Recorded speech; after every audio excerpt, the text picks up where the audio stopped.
Fellow Falcoholics, what is up? Welcome to the Dirty Birds and Brews podcast. I'm your host, Kevin Knight at Falcoholic Kevin, here to bring you this week's Falcons vs. Colts NFL Week 16 game preview. I'm coming to you from my childhood family home here in beautiful sunny Florida. It's a far cry from New York at this time of year. I believe it was 65 today, so I've been enjoying the weather, certainly.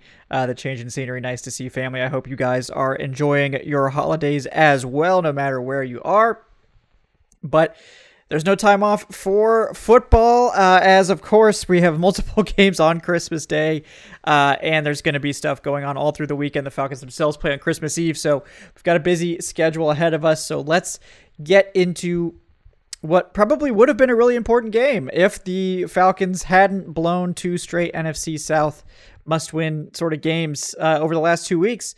With the Saints losing this week, it would have really left the door open for the Falcons to have control of this division if they had beaten the Bucs and beaten the Panthers. But instead, Falcons are all but dead in the division at this point. So really, we're playing for pride. Arthur Smith's definitely coaching for his job at this point. We'll talk about that a little bit.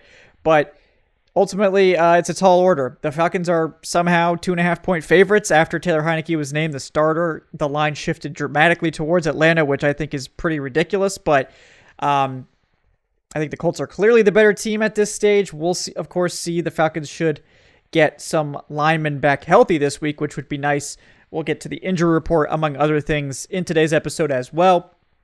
So settle in, guys. We got an interesting game to talk about. We'll still try to have some fun, even though the Falcons aren't exactly helping us in that regard, breaking down this matchup. But before we get to it, want to bring you a quick word from today's sponsors. First of all, guys, we have betonline.ag. Folks, the only people that don't get off this time of year are pro athletes, and us at BetOnline. With the NFL bowl season and the NBA in full swing over the holidays, BetOnline isn't taking a second off to make sure you have all the up-to-the-second odds, news, and information that you need. BetOnline's got all that and more, all the sports wagering info available at your fingertips with both desktop and mobile access 24/7. Guys, you can get it there. So what are you waiting for? Head to that website, betonline.ag, today to get in on the action. Remember my warning not to bet on the Falcons. Of course, I'm probably going to end up breaking that here in just a second when we get to our prize picks. But if you do decide to get involved, guys, make sure when you sign up at BetOnline to use our promo code BELIEVE. It's BLEAV to receive your 50% welcome bonus on your first deposit. BetOnline, where the game starts. And then, like I said, we're going to get into this week's prize picks. So, folks, I know last week I said I was done betting on the Falcons, but I just can't quit this team. I know you guys can't either, because there's some interesting ones this week. With Taylor Heinicke entering the lineup as the starter, you might be tempted to go crazy with the passing game overs and stuff like that. I would not recommend that. However, one that I would consider here is Kadero Hodge. His number is very low at 10.5 receiving yards, because with Desmond Ridder, he was basically like a 1 to 2 catch a game type of guy. However, in case you forgot, Kadero Hodge was like basically the wide receiver 2 when Taylor Heinicke was playing. Heinicke loves Kadero Hodge. I think he was targeted like 6 and 7 times in the 2 games Heinicke started. Not counting the Cardinals game, but the other 2. And he crushed it. He was probably the second most targeted player on the team those weeks. And all Hodge has to do is get more than 10.5 receiving yards. So we're gonna go with the trends there. Go with what I remember with Taylor Heinicke's preference for Hodge. If he just gets a couple catches, then we're going to be golden there. So that we're hoping for the best there. We're going back to the old standby, of course. Younghoe Koo, more than 1.5 field goals made. Again, this is a defense that is opportunistic. They typically do a good job at limiting overall yards, scoring not so much, but we know this Falcons team. We know how desperate they are for a win. I think they will be taking the field goals, or hopefully have learned their lesson to take the field goals if they can. So we're going with Younghoe Koo here. And then, of course, the Colts player we're going to go with, I like Alec Pierce. You know, maybe call me a Cincy homer. Maybe I'm loyal to my draft takes, but Alec Pierce is a guy I really like. This 27.5 receiving yards number is not very high. He's their big play threat. He's kind of their wide receiver. He and Josh Downs are kind of their wide receiver 2-3. And Michael Pittman is probably where a lot of people are going to go in this one, but Pittman is going to be covered by A.J. Terrell. We know Terrell does a good job at limiting pretty much everyone. So I think the Colts will probably still try, of course, Michael Pittman, but I think they're going to go after whoever, whether it's Jeff Okudah or Clark Phillips, whoever's matched up on Alec Pierce outside. And I think that Pierce will be able to get some. Obviously, 27.5, not a huge ask. So hoping that Pierce can bring us home. He can pay off my draft takes and my praise of him in the pre-draft process by helping me out with this prize picks. But guys, those are my 3. And if you do 3 picks like this, you do get the 5 times multiplier on whatever your wager is. But just in case you're joining us for the first time, don't know what's going on with prize picks. Prize Picks is a skill-based daily fantasy game where you pick between 2 to 6 players, decide if they will go more or less than their Prize Picks projection. The more players you pick, the more you can win, all the way up to 25 times your money on any entry.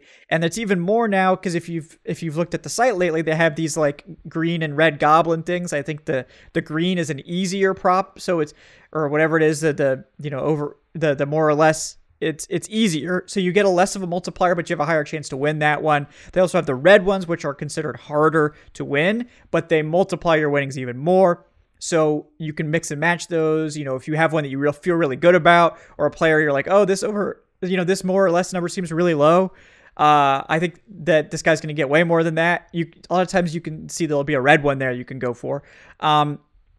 And at Prize Picks, guys, you aren't competing against other players. It's just you versus the projections. There's also a generous promotion schedule. I know right now, up until Christmas Day, if you're into NBA, you can do I think they have a Kevin Durant like free square basically, where as long as Durant scores more than a half point, then you win that square. So definitely check that out. And like I said, obviously, you can do NBA. It's not just NFL.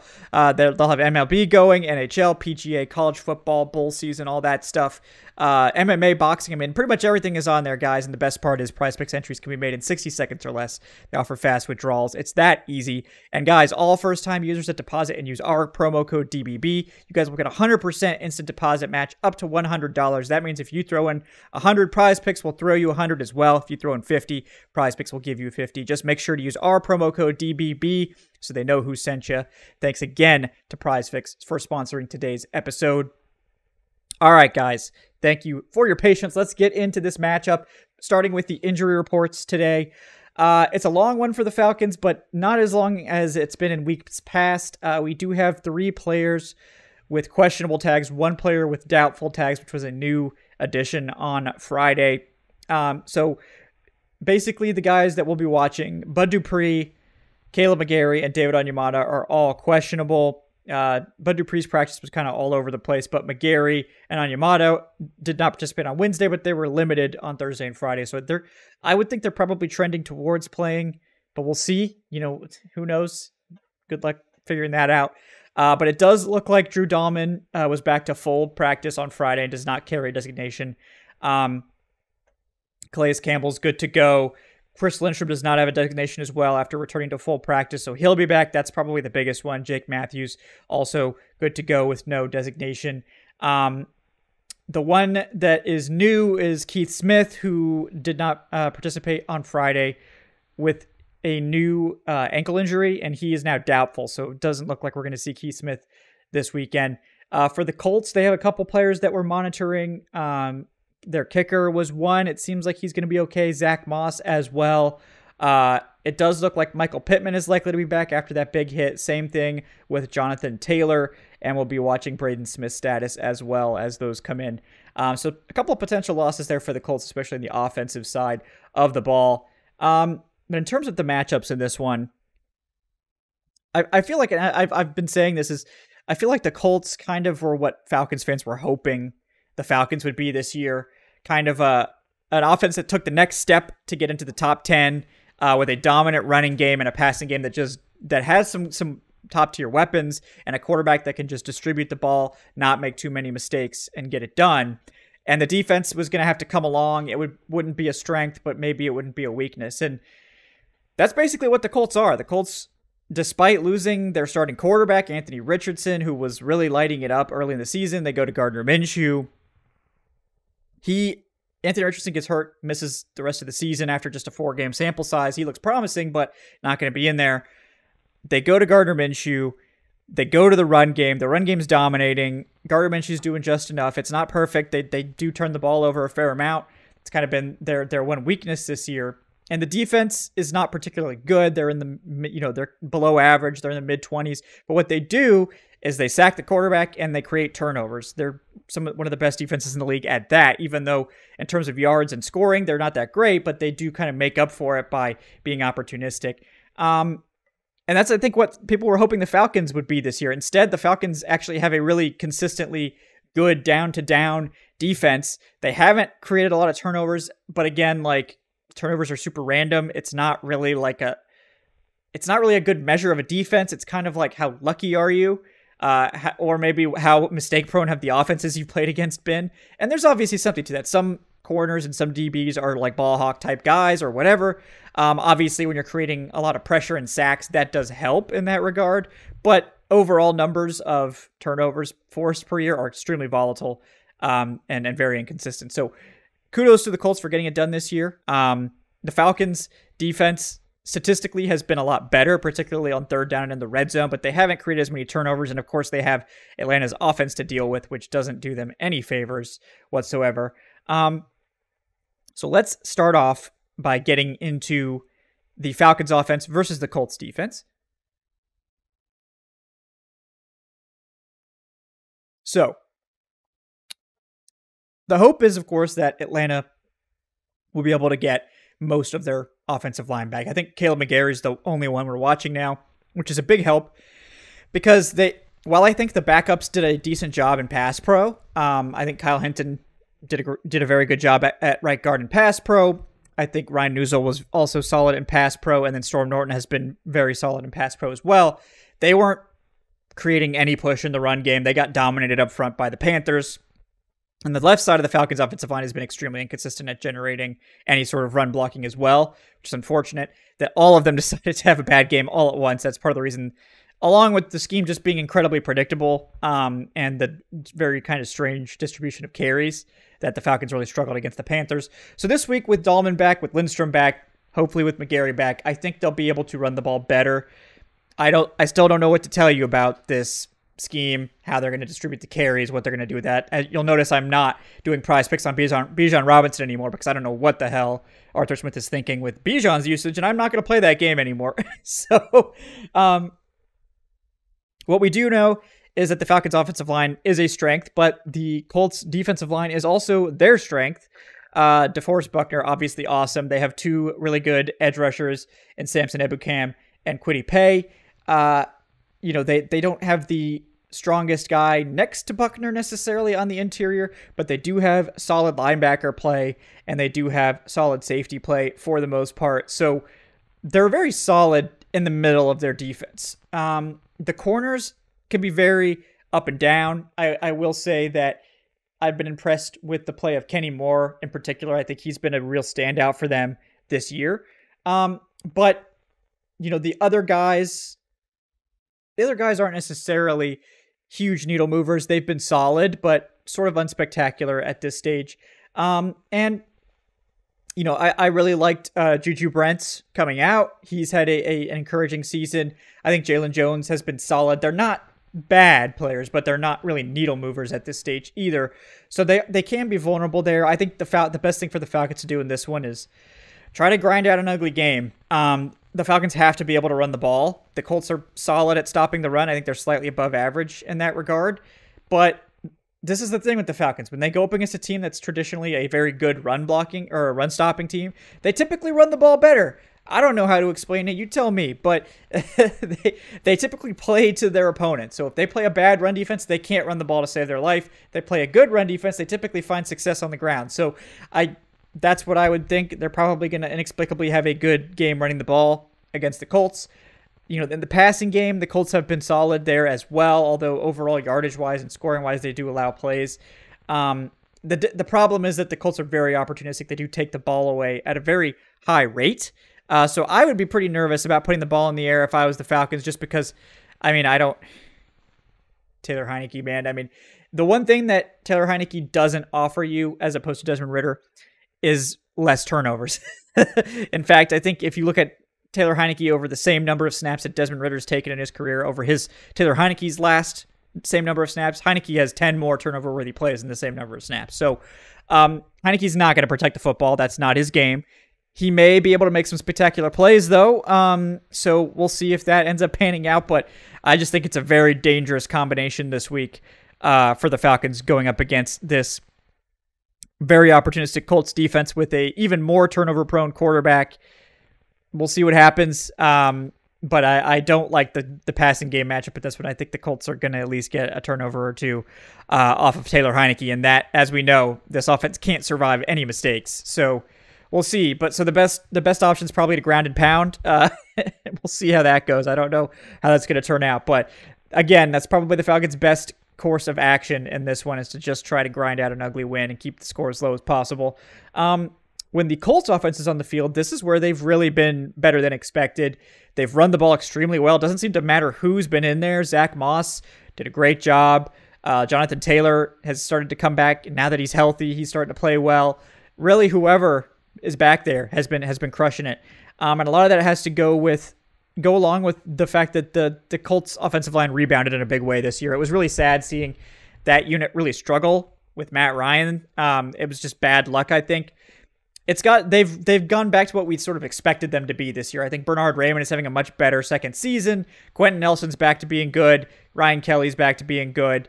The right side is a little bit more sketchy. I know Blake Freeland has been filling in for Braden Smith. So if Braden Smith can come back, obviously that helps a lot. But we'll have to see if he's healthy or not this week. But the Falcons are going to have trouble pressuring the quarterback. The one area where the Colts have been really good is they've kept the quarterback clean. And the Falcons don't really have edge pass rush, especially if Bud Dupree's not playing. Hopefully if Onyemata's back and they've got Calais Campbell playing inside, they can make it work there. I hope that is the case. It seems like they're on track to do that, but we'll see how that goes. But really, with Nate Landman back, with Caden Ellis playing well, the Falcons seemingly have benched Richie Grant for DeMarco Helms. They're probably going to play a lot more single high and try to let Helms play in the box more. We'll see. But stopping the run is definitely one of the keys to this Colts offense, because they would like to run the ball as much as possible. They're similar to the Falcons in that regard, because when they put the ball in the air, it can be spectacular or it can be turnovers, and they probably think correctly that the Falcons are very beatable. You kind of just have to play conservatively and let the Falcons beat themselves, and that would be my game plan. We'll see if the Colts decide to take advantage of that or not. But the Colts do run the ball really well, so it's going to be a tough task, but I think the Falcons can handle them there. Where I think it's a little bit sketchier is in the passing game. And that really just comes down to who the Falcons are playing. I think if, AJ Terrell is going to go up against Michael Pittman probably every snap, and that's going to be a great battle to watch. Who are they playing in the slot? D. Alford was inexplicably benched for Mike Hughes last week. And Hughes didn't have a terrible game or anything, but there's not a single thing that Mike Hughes does better than D. Alford. So I don't really know what the deal is with Alford being a healthy scratch. Or he wasn't inactive. He returned punts. He just didn't play in the slot. So D. Alford should be the slot cornerback. He's more than earned it. He's been great all year. He's like one of the top 25 corners on PFF in multiple statistics, I believe. I don't really know what the issue is there. I've been very complimentary of this defensive coaching staff, and I'm not going to take it all back because of one weird personnel thing, but in my mind, there's absolutely no reason that Mike Hughes should be seeing snaps over D. Alford, period. And then it seems like it's an open question who's going to start opposite Terrell. Jeff Okudah lately has just been getting cooked every single week. I mean, maybe he's not fully healthy coming off that injury. He's still a good run defender, so maybe that's important this week, but he's been a problem. And then Clark Phillips had those two really good games, had a really bad one against the Panthers, and Adam Thielen ate him alive. So, we'll see. I mean, he's a rookie. I'm not upset. I mean, he's shown some great flashes. He's had some good games. He's going to have some bad games. That's just kind of the nature of it. So if it was me at this point, I would probably just see what we've got in Clark Phillips, because Okudah is probably walking in free agency. So we need to know if Clark Phillips can be the outside starter opposite Terrell, or if we have to go find another one, or if we have to re-sign Okudah. But, Alec Pierce is going to be going up against whoever that guy is. Pierce hasn't been super productive, but he is very dangerous. He's their deep threat, and we know he's big and he's tough to cover. So we'll see what happens there. Josh Downs, I think if D. Alford's in there, I'm pretty confident in D. Alford's ability to match up with Josh Downs, but if it's Mike Hughes, he could get eaten alive. So I just don't know what's going to happen there. But Jesse Bates is going to do his thing. I do feel better about DeMarco Hellams in there at one spot. At least he's a plus against the run, and he's reliable in his coverage responsibility. He's certainly not super dynamic, but I think the Falcons understand when Hellams is in there, they can't expect him to play great man coverage and carry tight ends all over the field. So they can kind of adjust their scheme a little bit to that. But I do think that in the passing game, that's probably where the Colts are going to have to find success to really, if the Colts end up scoring a lot of points in this game, it's probably going to be through the air, because no matter how good your run game is, the Falcons just stop the run really well on a down-to-down basis. You look at the Panthers game, people will be like, oh, they give up 127 yards, but on a yards per carry basis, the Falcons kept the Panthers in check. They had a couple big runs that made that number look good, but they ran the ball a ton. Falcons, I think, held them under 3 yards a carry or something like that, or close to 3.5 yards a carry. So,